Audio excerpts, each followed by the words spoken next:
Not because many people believe something to be true does not make it true.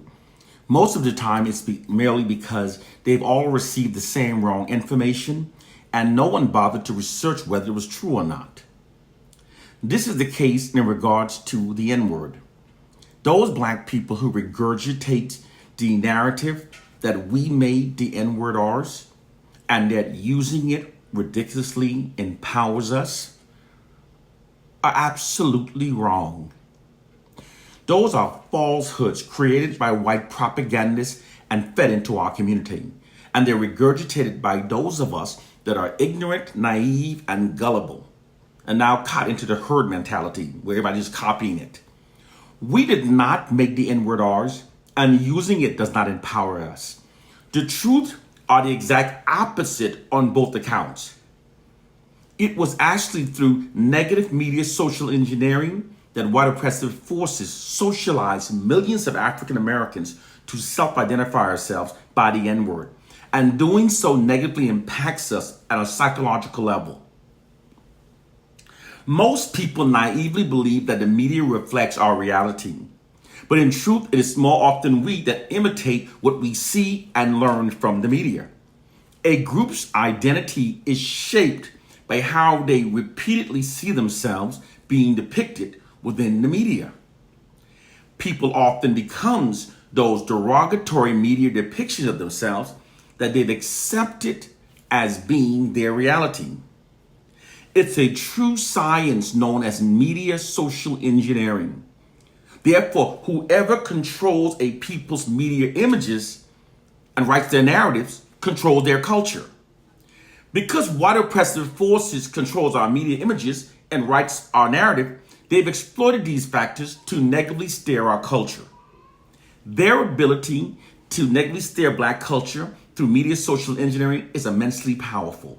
So much, in fact, that if these white men wanted black youths to start walking around daily with a yellow afro comb in their left rear pockets, all they would have to do is place that image in several rap music videos, movies, and TV shows being depicted as looking very cool and trendy.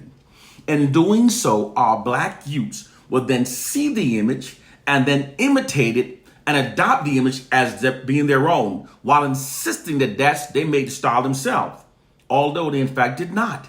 It's the result of media social engineering. The style and behavior were actually learned behavior from what they saw in the media. Much of what we call our own swagger are the result of media social engineering. It was secretly white media social engineering and propaganda designers that got us to call ourselves by the N-word. You see, when these white social engineering scientists create trends and customs for black youths to imitate, they deliberately create those that gets our black youths acting and dressing as caricatures that reinforces resentment and anti-black prejudicial perceptions. Moreover, those images that reinforces many negative racist stereotypes about black people. Black youths become the caricatures of the derogatory images and stereotypes that they've accepted. The true reason why millions of African Americans now calls ourselves by the N-word, calls ourselves thugs, call women B's and H's, glorifies pimps and sags our pants, are the direct results of negative media social engineering by white oppressive forces. This is not some feeble attempt at scapegoating that attempts to absolve ourselves of our own wrong behaviors by wrongly blaming white people, as so many of you have been programmed to believe. This is the absolute truth. We African Americans are more susceptible to negative media social engineering because we were stripped of our true identity and culture during slavery. The African American culture has been deliberately negatively socially engineered by white oppressive forces. White oppressive social scientists knew that after the assassination of our true black leaders, that the black masses would then perceive black celebrities as being our informal leaders. They then exploited the ignorance of black celebrities to negatively steer the African American culture. They began the nefarious process during the 1960s by hiring black actors within those black exploitation films produced by white companies. They then continued it with black rappers through the white-controlled hip-hop industry. Through this negative media social engineering process, white oppressive forces have conditioned millions of African Americans to exist as black debasing caricatures of ourselves instead of our true reality. We lose our true identity when we accept their fraudulent negative narratives about us and when we imitate their fraudulent derogatory media depictions of us, thus making them our reality. This is what's called a self-fulfilling prophecy. A self-fulfilling prophecy is a process through which an originally false narrative or false media depiction leads to its own confirmation. In a self-fulfilling prophecy, people start acting based upon the false narrative and they start behaving like how they see themselves depicted in the media, thus making them their reality. Don't dispute facts you don't understand for lies you were misled to believe. Doing so will keep you mentally enslaved by white oppressive forces. We African Americans did not make the N-word ours. Millions of us were actually socially engineered by white oppressive forces to call ourselves by the N-word.